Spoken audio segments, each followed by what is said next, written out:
Perkenalkan, nama saya Dewi Maharani Buamona dari kelas A3 Keperawatan semester 3 Universitas Pembangunan Indonesia.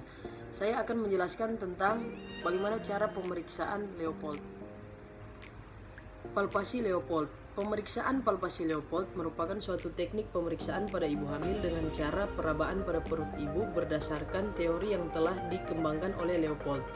Tujuannya untuk menentukan posisi dan letak janin pada uterus, dapat juga berguna untuk memastikan usia kehamilan ibu. Pemeriksaan Leopold pertama, tujuannya menentukan usia kehamilan, mengetahui bagian janin apa yang terdapat di fundus uteri. Teknik yang pertama memposisikan ibu dengan lutut fleksi, kaki ditekuk 450 derajat atau lutut bagian dalam diganjal bantal, dan pemeriksaan menghadap ke arah ibu. Kedua, mencegah uterus dengan menggunakan kedua tangan dari arah samping umbilikal. Ketiga, kedua tangan meraba fundus kemudian menentukan TFU dengan menggunakan ujung kedua tangan. Apabila kedapatan janin teraba di bagian fundus, cirinya keras, bundar dan melinting, seperti mudah digerakkan. Hasil yang pertama, apabila bokong janin teraba di bagian fundus, cirinya lunak, kurang bundar dan kurang melenting. Yang kedua, apabila posisi janin melintang pada rahim, maka pada fundus teraba kosong. Pemeriksaan Leopold II, tujuannya menentukan bagian janin yang berada pada kedua sisi uterus pada letak lintang, tentukan kepala janin. Teknik pemeriksaan Leopold II yang pertama, posisi ibu masih dengan lutut fleksi, kaki ditekuk dan pemeriksaan menghadap ibu. Yang kedua, meletakkan telapak tangan kiri pada dinding perut lateral kanan dan telapak tangan kanan pada dinding perut lateral kiri ibu secara sejajar dan pada ketinggian yang sama. Yang ketiga, mulai dari bagian atas, tekan secara bergantian atau bersamaan simultan telapak tangan dengan tangan kiri dan kanan, kemudian geser ke arah bawah dan rasakan adanya bagian yang rata dan memanjang punggung atau bagian-bagian kecil ekstremitas. Hasil bagian punggung akan teraba jelas, rata, cembung, kaku atau tidak dapat digerakkan. Yang kedua, bagian-bagian kecil tangan dan kaki akan teraba kecil, bentuk atau posisi tidak jelas dan menonjol.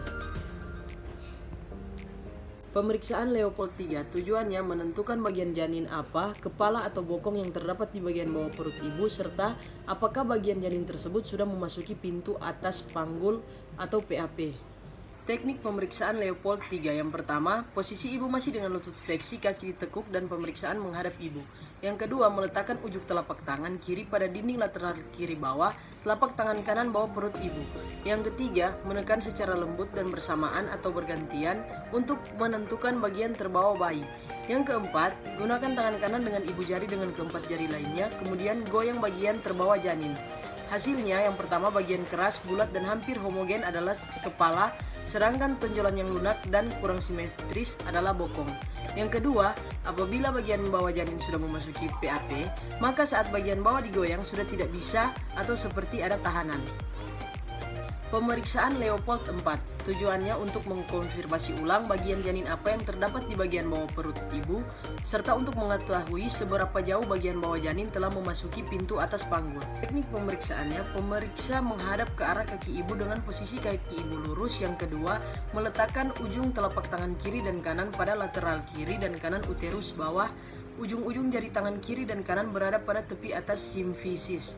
Yang ketiga, menemukan kedua ibu jari kiri dari kanan, kemudian rapatkan semua jari-jari tangan yang meraba dinding bawah uterus. Keempat, perhatikan sudut yang terbentuk oleh jari-jari, bertemu atau konvergen atau tidak bertemu atau divergen. Yang kelima, setelah itu memindahkan ibu jari dan telunjuk tangan kiri pada bagian terbawah bayi. Bila presentasi kepala, upayakan memegang bagian kepala di dekat leher, dan bila presentasi bokong, upayakan untuk memegang pinggang bayi. Yang keenam, memfiksasi bagian tersebut ke arah pintu atas panggul, kemudian meletakkan jari-jari tangan kanan di antara tangan kiri atau simfisis untuk menilai seberapa jauh bagian terbawah telah memasuki pintu atas panggul. Hasilnya, yang pertama, apabila kedua jari-jari tangan pemeriksa bertemu atau konvergen, berarti bagian terendah janin belum memasuki pintu atas panggul. Sedangkan apabila kedua tangan pemeriksa membentuk jarak atau tidak bertemu atau divergen, maka bagian terendah janin sudah memasuki pintu atas atau PAP.